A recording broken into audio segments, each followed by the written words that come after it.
Alright, for now kuma insha Allah zan muku bayani ne step by step inda za ku understanding trading.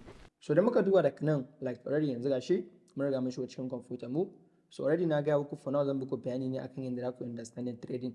So normal kawai trading like market ce wanda ake buy and selling, like market ce wanda ake siya ake sayarwa.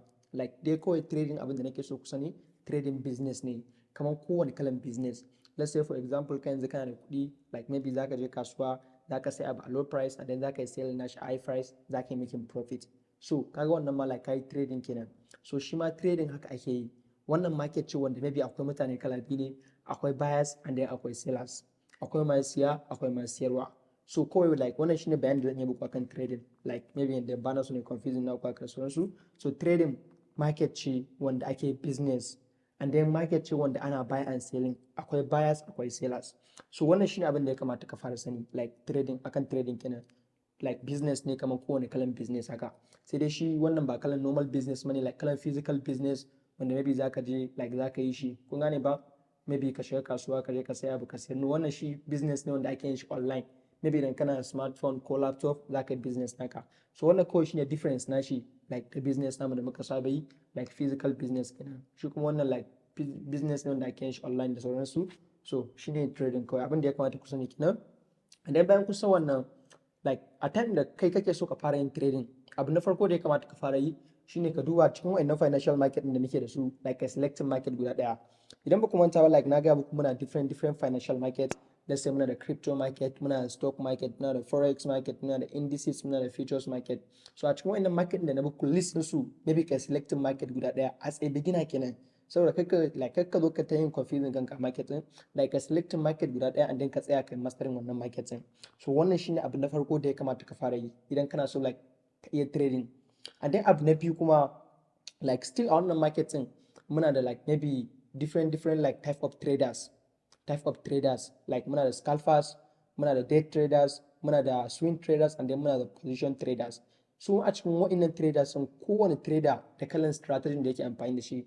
So a time din da kai like kake so ka fara trading like kake confusing kanka ka gane baka ce sai kai kowanne at the same time, no, ka selecting guda daya ka tsaya like kai mastering na shi. So wannan shine abin da ya kamata like ku yi kenan maybe idan kuna so ku fara yin trading. Yes. So sai da muka duba yanzu like zamu ga mun riga mun bude chart, right? So zamu ga like na buku chart a normal color na shi da yake ne saboda akwai beginners. So idan muka duba zamu ga wannan shine chart. Wannan shine da market nan take move. Kamar yadda na ga muku wannan market ce wanda ake buy ake sell. So na farko yanzu idan muka duba da kanan muna da wannan like green candle din nan, like wannan green din yana nuna baka alaman buyers kenan. And then muna da wannan red candle din nan, shi kuma wannan red candle din nan like yana nuna baka alaman sellers kenan. Kun gane ba? Kamar yadda na gaya muku anytime wannan market ce wanda like akwai mutane kala biyu ne, akwai buyers and then akwai sellers. So ya kamata ka san wannan anytime. Like na baku example kuma anytime ina baku wannan example din. Let's assume a ce muna da group A ne and then muna da group B. Group A da muke da shi muna da 100 people ne a ciki and then group B kuma da muke da shi muna da 200 people ne a ciki. So like maybe sai ka ba su igiya su sha like a tunanin ka suwaya su bijan wasu group A ne ko kuma group B. Maybe ku gaya ma comment section. So shi ma a trading haka ne kawai like haka market din take. Kun gane ba? So kamar yadda na gaya muku in Allah ya wannan course ne wanda maybe zan yi guide na ku step din da zaka fara yin trading. Like hanyar da zaka fara trading like zauna muku step din da zaka yi following ko ba ka ba. So still yanzu ina muku bayani ne maybe akan basics domin ina so maybe like ku fara sanin ma me trading din ma me ake yi a cikin wannan market din. So before a ce mu je kan komai da komai. So na farko dai yanzu insha Allah zan fara muku bayani akan like main abin da mutum zai koya idan mutum zai fara yin trading. So for now shine abin da zan fara muku explanation akai kenan. So da muka duba daga nan like first time da kake so ka fara yin trading like maybe zan gaya maka abin da ya kamata ka mai da hankali da kuma abubuwan da ya kamata a ce ka fara koya. Kamar yadda kuke gani like su ne daga nan like za ku gani na farko na ce ku technical analysis. So technical analysis is very important. So dole ya kamata ka iya shi ka san yadda ake analyzing markets. Kun gane ba? And then na biyu kuma like za mu ci mai fundamental analysis like shi ma yana da matukar amfani, shi ma at least ya kamata ka iya shi. Technical analysis and fundamental analysis like at least ka bashi 20%. Kun gane ba? And then the next one shine abin da muke ci mai mindset. Like wannan is very important. mostly traders da yawa wannan shine problem nasu, kun gane ba, mostly traders wannan shine problem nasu.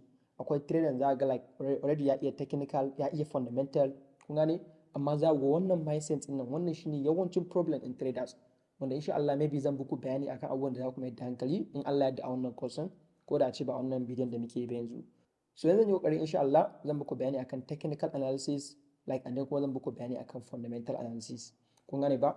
Wannan abubuwan da na sa muku din nan, listin wa'annan abubuwan 1 2 3 ba za ka fara koyon su ba, ba za ka fara koyon wa'annan abubuwan ba sai ka tabbatar ka yi abin da na gaya muku a baya, like ka je ka yi understanding trading, ka yi selecting market guda daya, and then ka yi selecting wani strategy ne za ka dinga amfani da shi. Bayan ka tabbatar yes ka yi wannan, sai ka zo ka fara koyon technical, sannan kuma ka zo ka fara koyon fundamental. Wannan mindset shi ma is very very important. So zan muku bayani maybe hanyar da za ka improve like maybe mindset ɗinka da sauransu. So insha Allah duka zan muku bayani Allah ya da a wannan course. So idan muka duba na farko like shine technical analysis, zan fara muku bayani akan technical analysis. Already yan kuma kana so ka iya technical sosai, na video sosai a wannan channel din, so maybe sai ka je kalle su. So technical analysis wannan shine anytime da shine zaka dinga understanding buyers ne a market ko sellers ne a market, buy ne zaka yi ko kuma sell ne zaka yi. Wannan is very very important. Idan muka duba da kanan muna da chart, wannan shine chart, wannan shine abin da muke ce mai candlestick chart, wannan shine abin da muke ce mai candlestick chart. Idan muka duba like da kanan yanzu ina kan monthly chart ne, na mu gani like wannan monthly chart din da nake kai yanzu, duk candle guda daya yana matsayin 1 month ne, duk candle guda daya yana matsayin 1 month ne, kun gane ba. So wannan shine like candle din da muke ce mai Japanese candlestick, wannan shine Japanese candlestick. Like dole ya kamata ka understanding wannan, like akwai bullish akwai bearish, wannan green din shine bullish, wannan red din kuma shine bearish. Ma'ana wannan green din like shine yake nuna baka bias, wannan kuma like red din shi kuma like shine yake nuna baka sellers. So wannan dole ya kamata ka understanding na shi, dole ya kamata ka understanding wannan candlestick din, wannan shine abin da muke ce mai Japanese candlestick. Wannan is very very important, ya kamata ka san shi. Sannan muka duba da kanan kuma like akwai time frame. So already da kanan muna da monthly time frame, like muna da weekly time frame, muna da like daily time frame, muna da 4-hour time frame, muna da 1-hour time frame, muna da 15-minute time frame, like muna da 5-minute time frame. Wa'annan like sune time frame da muke da su. Like wannan time frame din like yawancin mutane suna confused. Maybe idan aka ce monthly time frame kamar yanzu, sai wani ya tunani maybe zai kai wata ne a cikin trade din, kun gane. Idan aka ce weekly wani ya tunani like zai kai week ne a ciki, idan aka ce like daily wani ya tunani like zai kai 1 day ne a ciki. So ba haka bane. Shi yasa na gaya muku abu na farko like ya kamata ka understanding wani kalan trader ya kamata ka zama, scalper ne ko day trader ne ko swing trader ne ko kuma position trader ne. Saboda kowane trader a cikin wa'annan trader da na muku list akwai kalan time frame din da yake amfani da shi. Shi time frame din yana nan ne kamar yanzu muna kan monthly, ma'ana wannan move din da kasuwan nan ta yi a 1 month kenan, shine kamar yadda muke gani.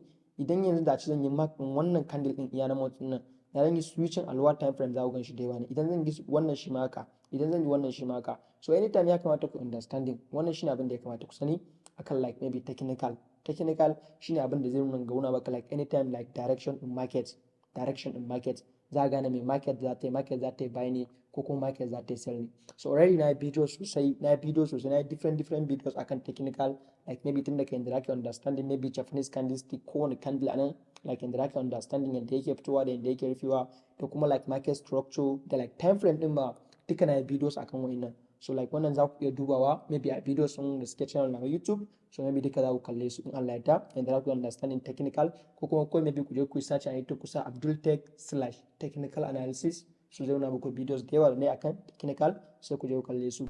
And then na biyu kuma kamar yadda kuke gani like shine fundamental. So fundamental kamar yadda ga ku shi ma is very very important. As a trader ya kamata ka iya fundamental, saboda like fundamental anytime shine abin da zai dinga taimaka maka a trading. So mun as a trader ma like anytime idan ka buɗe laptop na ko smartphone naka za ka yi trading, like abu na farko da ya kamata ka fara shine fundamental.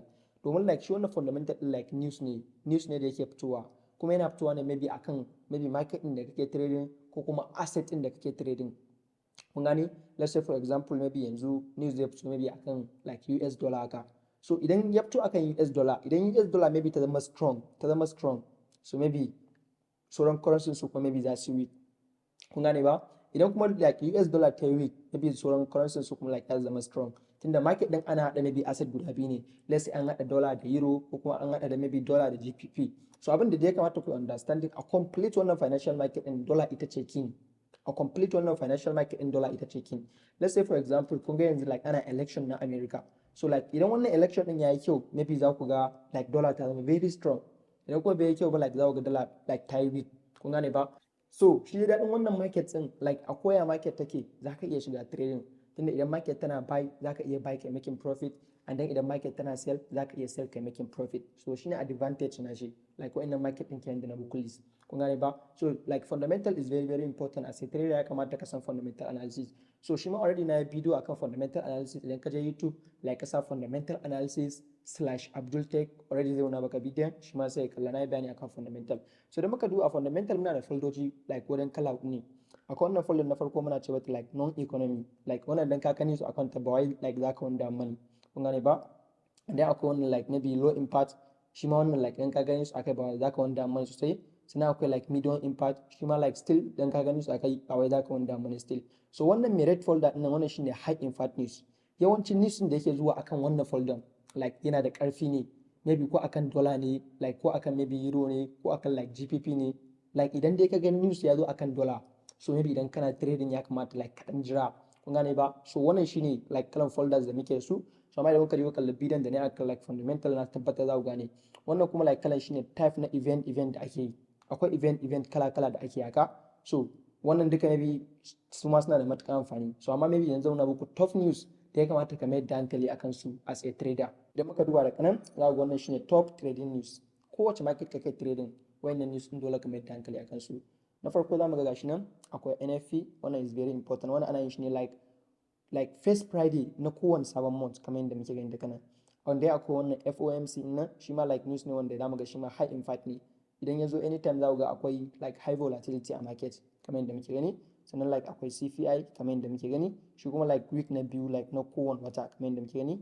And then akwai wannan PPI nan shi ma like week na uku like na kowane wata kamar yadda muke gani. Sannan at the same time like za mu ga akwai wannan PMI nan shi ma za mu ga high impact like news ne, kuma akwai like volatility sosai. So wa'annan news nan da kuke ganin su like gashi nan na muku mentioning nasu, wa'annan news nan guda biyar maybe ku screenshot wa'annan news nan wanda anytime idan ka je ka duba like forex factory naka like kaga wa'annan news din, so at least ya kamata ranar maybe ka hakura trading ko kuma ka jira ai news din sannan ka shiga ciki.